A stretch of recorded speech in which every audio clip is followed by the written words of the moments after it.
ফিলিস্তিন প্রশ্নে যুক্তরাজ্য এক ধরনের দ্বিচারিতা নীতি তাদের মধ্যে লক্ষ্য করা যাচ্ছে।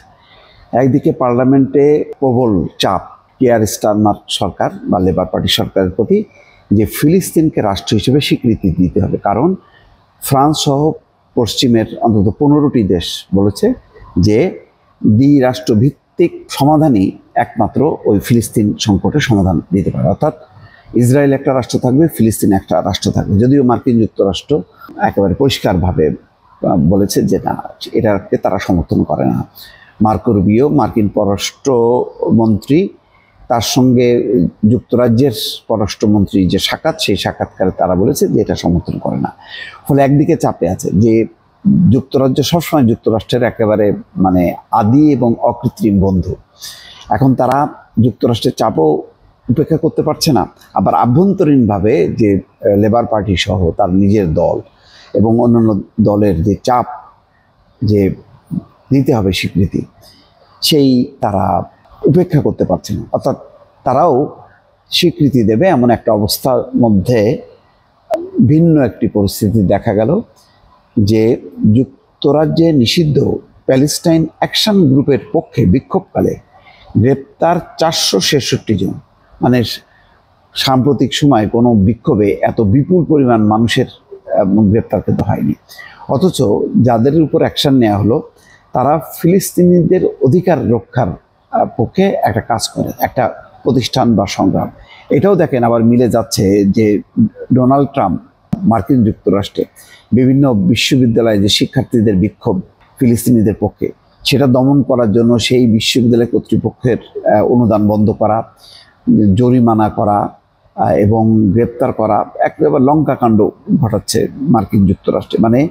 কোনো বিশ্ববিদ্যালয়ে ফিলিস্তিনিদের পক্ষে তারা অবস্থান নিতে পারবে না, সেটাকে ইহুদি বিদ্বেষ হিসেবে পরিগণিত করছে। তো ঠিক তার সাথে সামঞ্জস্য রেখে যুক্তরাজ্যও সম্প্রতি প্যালেস্টাইন অ্যাকশন নামে একটা সংগঠনকে নিষিদ্ধ করেছে। সেই সংগঠনের ব্যানারে বিক্ষোভ করেছে, বলেছে যে এটা তাদের অধিকার, যে যুক্তরাজ্যে ফিলিস্তিনিদের অধিকার নিয়ে কাজ করছে প্যালেস্টাইন অ্যাকশন নামের একটি গ্রুপ, সেই গ্রুপকে নিষিদ্ধ করেছে। তার প্রতিবাদে ডিফেন্ড আওয়ার জুরিস নামের একটি ক্যাম্পেইন গ্রুপ এই বিক্ষোভ আয়োজন করে।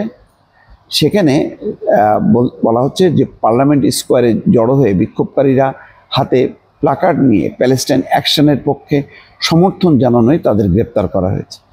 বিবিসি জানায় বিক্ষোভের শুরুতে পার্লামেন্ট স্কোয়ারে 500 থেকে 600 জন ছিলেন, তাদের মধ্যে অনেক দর্শক সাংবাদিক ছিলেন।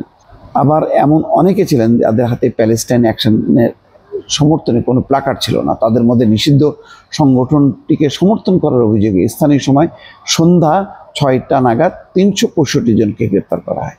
পরে আরও অনেককে গ্রেপ্তার করা হয়। এছাড়া পুলিশের উপর হামলার অভিযোগে 5 জন সহ 7 ব্যক্তি গ্রেপ্তার হয়েছে, তবে পুলিশ সদস্যরা গুরুতর আহত হননি।